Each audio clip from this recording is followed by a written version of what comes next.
Greetings, everybody out there in internet land. My name is Troy Bernier, and I'm with the Miami International Science Fiction Film Festival. And today we have a special treat. We have Graham Northrup, filmmaker from The Gift, a short film which basically takes us into a nice wilderness, nice environment, beautiful forest, and lots of dialogue and discussion regarding someone who has a special gift.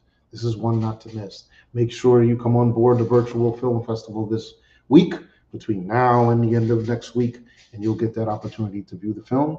And now let's share some time. Let's have some time with the filmmaker, Graham. Greetings. Hey, Troy, how's it going? Doing well, doing well. How are you today?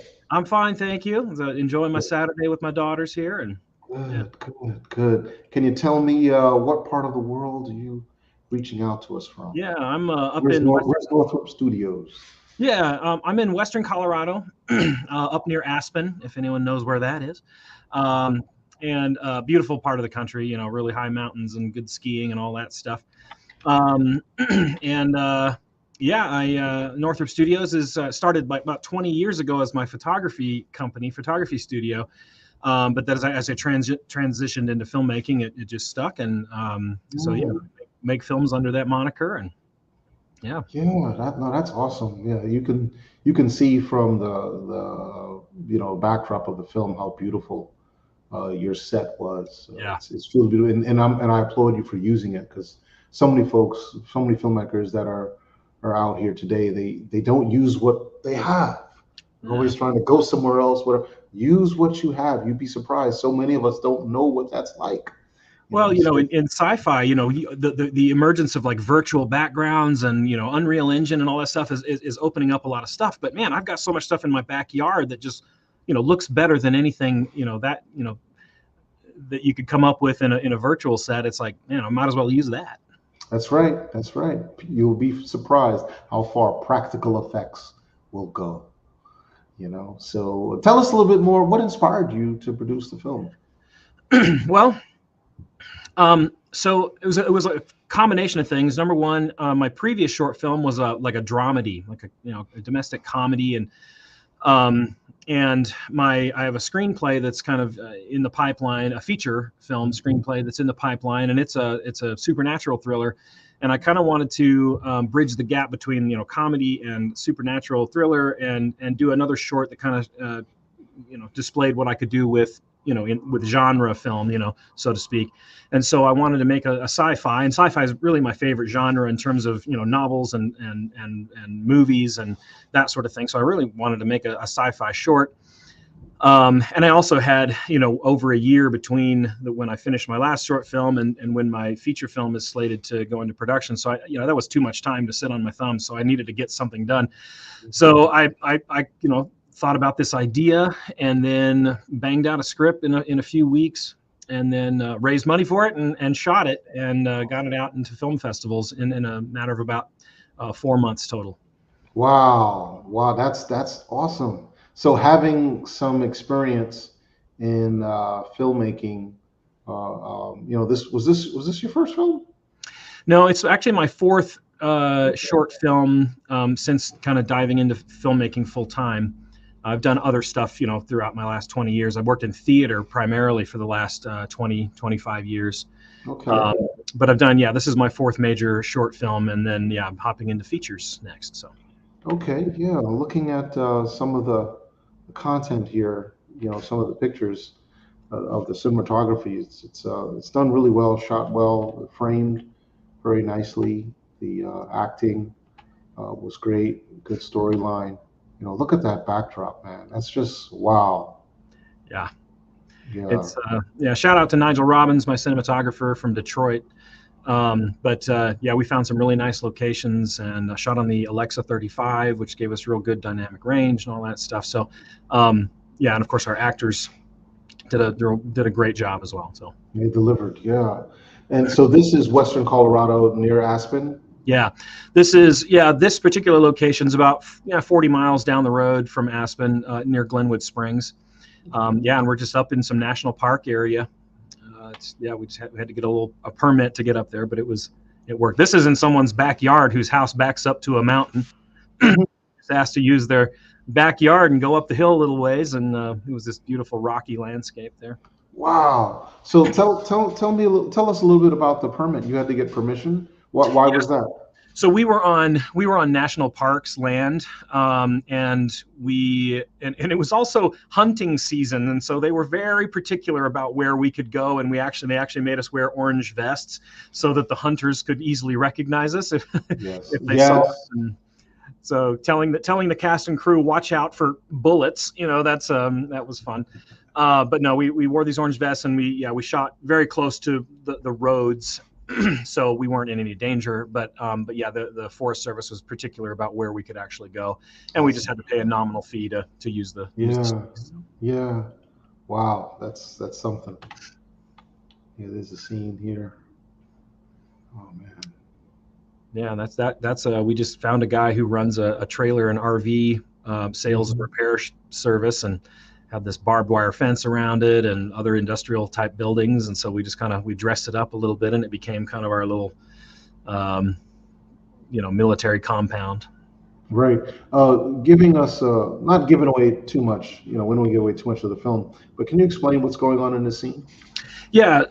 So this guy in the center here, he's the commander of this military outfit. And you kind of get the idea that these are not great guys. The first scene you see of him is he's walking away from torturing a guy, and so you kind of get the idea that these aren't great people, and there's something going on, and that they are looking for this young woman who has escaped from them, or like her brother has broken her out of this military compound, and so this commander dispatches 2 of his soldiers to go track her down and bring her back, and so that's what this whole scene is about. Right. And this is one of the trackers. Yeah, this is a guy named Jaeger. Pretty crusty guy. Oh, don't want to give it away. Here we go. Here's the right. Okay. All right. Well, let me ask you this. What was you did mention about festivals? Can you talk about how this has been received in other festivals so far? Yeah, so far very good. I mean, we just started our festival run in February, so it's only been going for a couple of months now, and we've gotten into a couple, a regional festival, Zion's Indie Film Fest, and we've gotten into several local film festivals, and then several online film contests, and of course my sci-fi. We're grateful to be a part of this one. So, and we've got many more to come, to be announced. We just found out we're in the Tokyo Liftoff Film Festival. So, yeah, it's being well received, especially among people who appreciate sci-fi. Yes. And they find themselves compelled by it. So, and yeah, we've won a couple of best sci-fi short awards already, and a best dystopian short award, very specific. Yeah. So yeah, very well received, and the audiences that have seen it so far, I've had several people come up to me and just say, "Oh my gosh, the story and the characters are really compelling. I want to see more." It kind of leaves you on a bit of a cliffhanger. I think it is a self-contained story, but it does leave room for further adventures if we should go that route. Yeah. But yeah, people, we won best visual effects, and I've had people say, "Oh yeah, I felt like I was watching Star Wars with some of those, VFX in there." So that was a compliment. I'll take it. And we had a good VFX guy working on this. It is. Yeah, that's great. That's part of the main theme here at BCF is every film has some level of visual effects, and whether you recognize them or not, that's the key. So can we go a little more and can we show the trailer?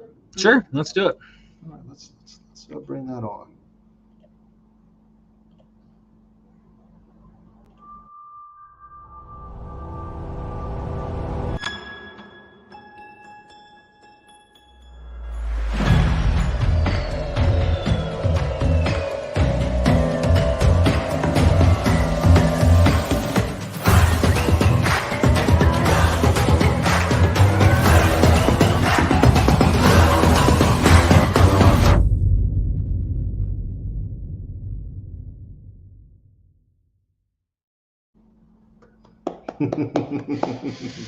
Well done. Yeah. So, what was your favorite part producing the film, and what was the most challenging?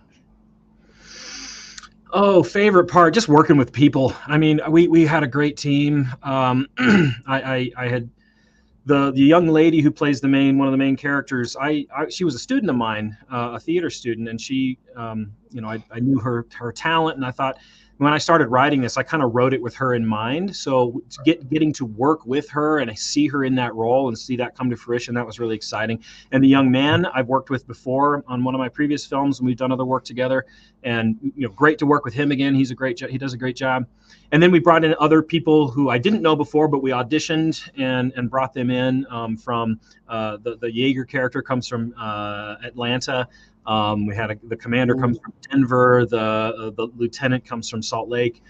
So we brought them in. I had worked with my DP before from Detroit on a previous short film, and we had a good relationship. So I just like, you know what, let's keep working together. Brought him out, brought my AC out, first AC, and my co-producer Lori Clemens Meyer. We've been co-writers and co-producers on a lot of things, or writing buddies, I should say.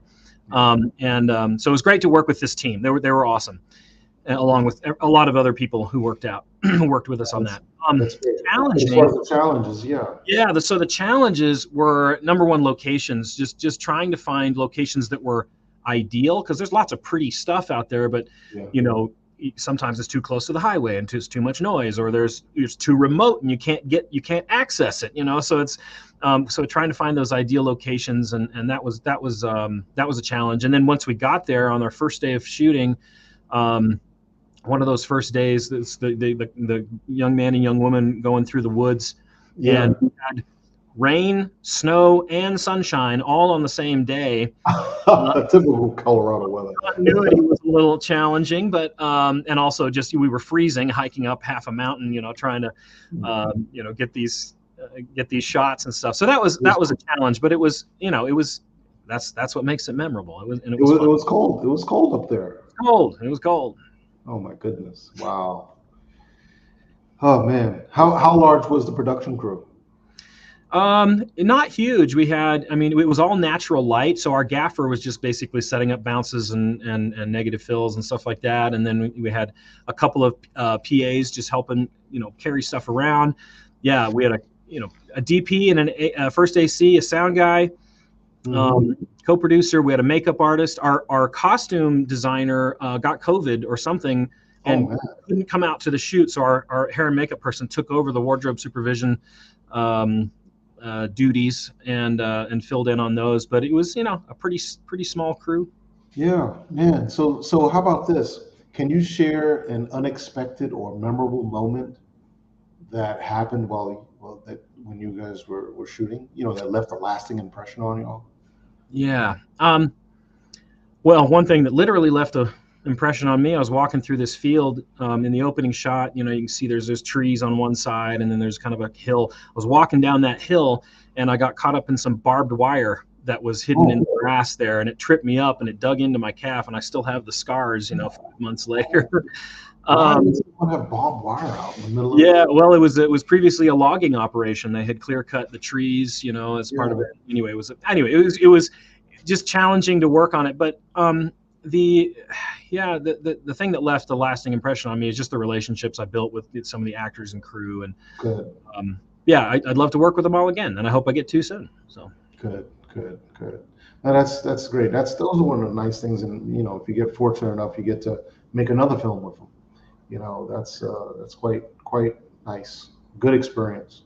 That's great. So let's go off on a little bit of a tangent here. This is a sci-fi. You said sci-fi is, that's what you like to make. Yeah. But are there any other genres or other type of stories that you're eager to explore? Yeah, well, like I said, my upcoming feature is it's a supernatural thriller, so it's a ghost story. But it's not like a typical, scare you kind of haunted house kind of ghost story. It's about a father and a husband who loses his family, and he's just completely devastated. But then he starts seeing their ghosts, and he's like wondering what the heck is going on. And it becomes this kind of mystery where he's trying to find out why they're haunting him. Well, they're not. They're trying to tell him something. And then once he finds that out, then it becomes a time to figure out whatever Wow. I'm trying to get them to see. That sounds good. Yeah, like a drama, anything that has a real kind of human core to it. Anything, like the comedy that I shot last time. I did it with my daughters in mind. And I have 5 daughters, by the way. They're all, Five. lovely human beings, and my wife is awesome, and so I'm surrounded by awesome women all the time. So Yeah. I love stories about women and their trials and struggles. And A Quiet Place was really an awesome story because I loved that the core of the family and the interrelationships and Yeah. her giving birth and this, and it's all very rang very true to me. So those are the kind of stories that I'm attracted to. Very human stories about family, stories about, but they can take place in any circumstance. They can take place in outer space. They can take place on a farm, whatever. Man, Graham, let me ask you. Yeah. You're familiar with Hallmark, the Hallmark Channel? They're still around, right? Yeah. Um, I told the guy who was one of their directors, they should really look at making sci-fi family films. Yeah. They could do very well with that. Yeah, and what you're talking about, the way you're framing a lot of this stuff, that's the first thing that pops in my head. It's a Hallmark classic. Yeah. Well, actually, I'm writing a romantic comedy in the kind of the style of Hallmark, because I want to shoot it here in the Aspen area. It's going to be a Christmas in Aspen Hallmark style romantic comedy. But I like to work in any genre as long as the story and the characters are compelling and and we tell a good story. But yeah, I'd love to do a sci-fi family adventure. I mean, you think Lost in Space, or you think even the some of the Star Trek series, or kind of one of those things that you would sit down as a family to watch together, that sort of a thing. So that's right. I would love that. That's right. Now you're on the right track, man. You're on a good track. I like that.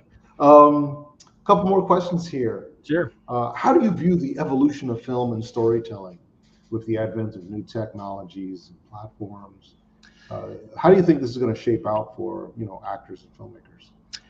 Well, I mean, I think the advent of technology, obviously, the studios are going to have the biggest and best access to all that kind of stuff. But down here at the democratized level, we are getting more and more access to such high quality and low cost, materials and technologies and stuff like that we're going to be able to make really, really high quality stuff that's as compelling as a studio film. Yep. Maybe a little pared down, but yeah, we're getting there. Like even my film had some assets in it that I just bought from companies online. Like I had some sci-fi hovercraft and drones and things like that I was able to put in there, and I didn't have to pay $20,000 to a VFX person. I did most of it. I mean, with there are parts of it that we hired out a VFX crew to do, but some of the compositing I just did myself. And so, I never thought I'd be doing this 20 years ago. So it's great, but story is king, right? Character is king. So I've been to several film festivals recently, and I'm like, the biggest issues were not the visuals. The biggest issues were in the writing and the storytelling. So as long as we learn to write good stories and create good, compelling characters, then we have so many tools that we can use technology wise that can make just brilliant production, brilliant execution that's going to be well received, across the world and throughout time. That's right. Which is an amazing place to be. That's right. You hit it on the head. No, that's absolutely right. That's good. So here's the fun part. Okay, we're going into some fun parts here, even more fun. This past stuff has been. I'm ready. So, what were your favorite films last couple of years? Well, last couple of years, there's been obviously, Dune came out. Dune 1 and 2. Those were pretty amazing as far as spectacle is concerned, and just the filmmaking prowess that went into those was amazing and inspiring. Right. So that's great. Let's see. Actually, recently I just saw Cabrini, which is totally not sci-fi. It's about a Catholic nun who's like going against the odds to create an orphanage in New York City. And I thought, what an amazing story of an amazing woman. And when I saw it with my wife, I immediately said to my daughters, you need to go see this movie right now. This is like girl power stuff right here. So go see that. But yeah, I mean, favorite movies for me from all time, and I'm probably one of my all-time favorites is Gattaca, you know, Okay. classic. And that one's on kind of the, you know, the pared down scale. It's not big bombastic stuff. It's just a really simple human story. But then on the other end, Aliens. You know, I love Aliens. Edge of Tomorrow was a recent favorite of mine, sci-fi wise. And then Groundhog Day is one of my all-time favorites, and that's a little bit sci-fi just because, you know, he's caught in that time loop. But you know, just the comedy and Bill Murray is great. And then going back a ways, The Court Jester is also one of our family favorites with Danny Kaye, 1954, I think. Glynis Johns, Angela Lansbury, all those, you know, awesome film, lots of wit, lots of humor. And so when I write, you know, I think of those movies when I write. I'm like, how can I inject the, you know, the action and the pulse pounding of a movie like Aliens and the thought of a movie like Gattaca and the humor of a movie like The Court Jester and the wit or Groundhog Day. So those are kind of my inspiration. Oh, that's awesome. That's neat. You've got a nice palette there. Okay, this is gonna be the final pivot point here. Yeah. Star Trek or Star Wars? Ooh, you know, as a kid, I would have probably said Star Wars hands down. Because that was, you know, when I grew, I saw, you know, Empire Strikes Back was one of the first movies I saw in a theater. And so, in fact, I don't even remember the movie itself. I just remember seeing the marquee and the, you know, it was dark outside, and I remember seeing The Empire Strikes Back and going in to see the movie. But, you know, I was so enamored of it, you know, and when Return of the Jedi came out, obviously the end of that trilogy. So, yeah, Star Wars, as a kid, I would say that was, you know, that was amazing. But then, you know, I got into the Star Trek movies, and I love Star Trek VI, The Undiscovered Country. I love, you know, First Contact. And you know, there's a lot to think about in those movies. Sometimes they're hit and miss, but there's so many of them, you can pick and choose which ones you want to revisit. So, you know. Right. No, that's some good points. But I have to ask you, are you familiar with Andor? I saw part of it. I don't think I ever finished the series, but what I saw I thought was really compelling. Loved Rogue One. That was a great one as well. Yes. You know what though changed my thinking about sci-fi and space opera type stuff is The Expanse. I both read the books and watched the series, and it kind of blew my mind that, you know, oh, they haven't discovered artificial gravity. They're still you know, having to use thrust gravity and spin gravity and all that stuff. That's and I'm like, oh. So whenever I think about writing sci-fi stuff, I'm like, nah, have we discovered artificial gravity yet? And what does that look like? Or are we still, you know, doing the stuff that The Expanse is doing? And I thought that added so much to the realism of that series. That's an excellent series. One of my faves, without a doubt. The Expanse is by far. Some people have labeled it as the best sci-fi series of all time. It's quite compelling. Yeah, they did a good job with that. All right. So, hey, you know, do you have any questions for me this time? Because we're wrapping up. And yeah, well, I mean, what's your where do you see us going? You know, in terms of the genre and in terms of, you know, what can filmmakers expect in the next 5 to 10 years as far as their approach to producing sci-fi? That's a good question, and I can say it's such an important component of MCFI right now that we're planning to do the following, and that is of course, we're a filmmakers festival. A lot of filmmakers like to come out to the festival and have a good time with us, and as a result of that, they collaborate a lot. They talk to each other. They spend a lot of time. They hang out with each other. In addition, we're a screenwriters competition at the same time. So occasionally, some of the finalists come on site, and these are really, really good screenplays because we get quite a many throughout the season, and they're judged just like we judge our films. And you know, if you come in first, second, or third, you're really compelling, right? Our judges are really tough. So you have some of the best writing probably in the world. On top of that, you have some of the best filmmakers, most resourceful people on earth. What do you think should really be happening with them coming in the same room, underneath the same roof. They should be making films together. You've got some of the best ingredients on hand Yeah. right there. So just this season, there's been all of this talk of what we're going to do for next season, and that is we're going to make part of the festival a venue where they should be pitching to each other. Yeah. They should Great. be pitching to each other because there's one thing about being a filmmaker. You could be an amazing filmmaker, but you may not be a great writer. That's not uncommon. That's a whole different set of resources at your fingertips. So I think, if I was this filmmaker and celebrated really good, I know what I'm doing, and I'm always looking for a good story. You're in a room with people that have a treasure trove of stories Yeah. to choose from, and the only thing left in the room is money.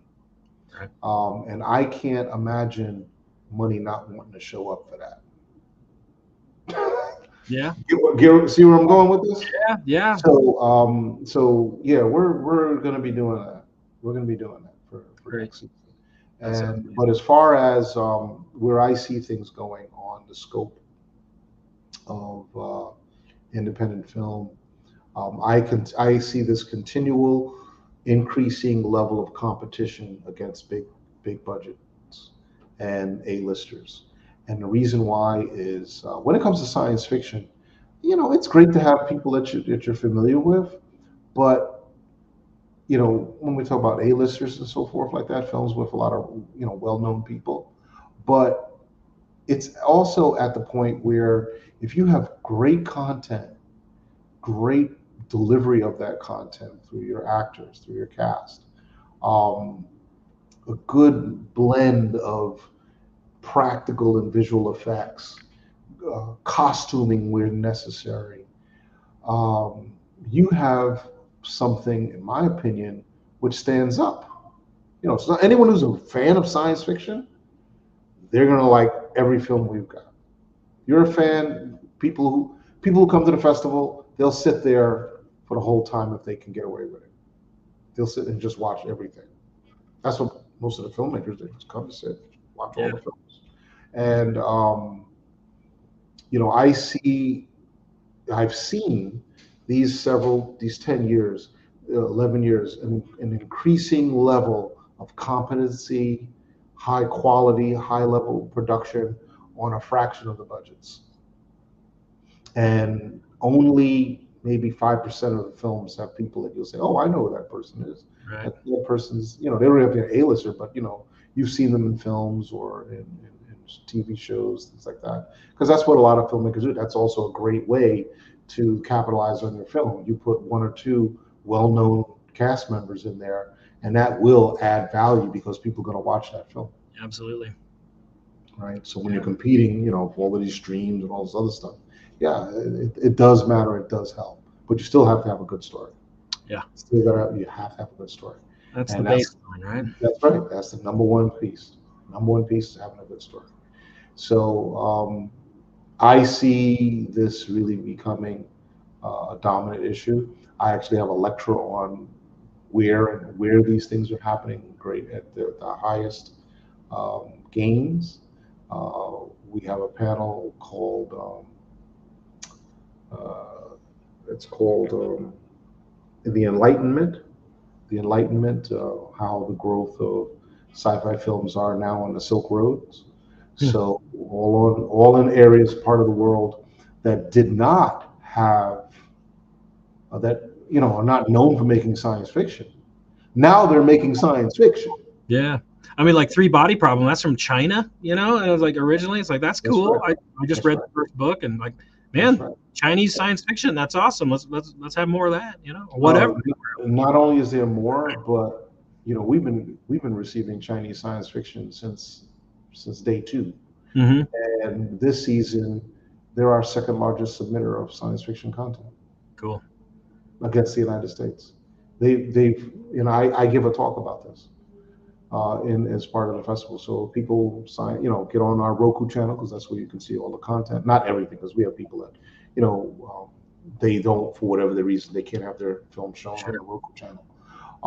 But for the films that are on that, which is about, I would say 60 to 70% of the films are still with us. You will see we give a talk about these differences and how it's grown over time. It's one of our it's a trade secret for people who are distributors, marketers, producers. It's a trade secret that I share to the community, that what's going on and what to expect to see. Yeah. And I see more and more and more, diverse, different types of science fiction films coming from all over the world now. This year we have 30 countries, 30 countries in ECV this year. That's awesome. That's amazing. Yeah. Yeah. Yeah. So thank you so much for coming, Graham. Absolutely. Thanks for having me. It was a great discussion. Thank you so much. Appreciate it. It was real good, and I look forward to seeing more of your work. And don't hesitate to stick around. And even if you want to jump on board with another interview or panel, because sometimes, like the last one right before you, there was 10 people in the room here. Oh wow. That's a lot of crosstalk there. No. Yeah, unmanageable. So. Yeah. So let's play your teaser one more time, and we're going to sign out from there. Sounds good. Thank you so much, Troy. Thank you. Thank you. Here we go, folks.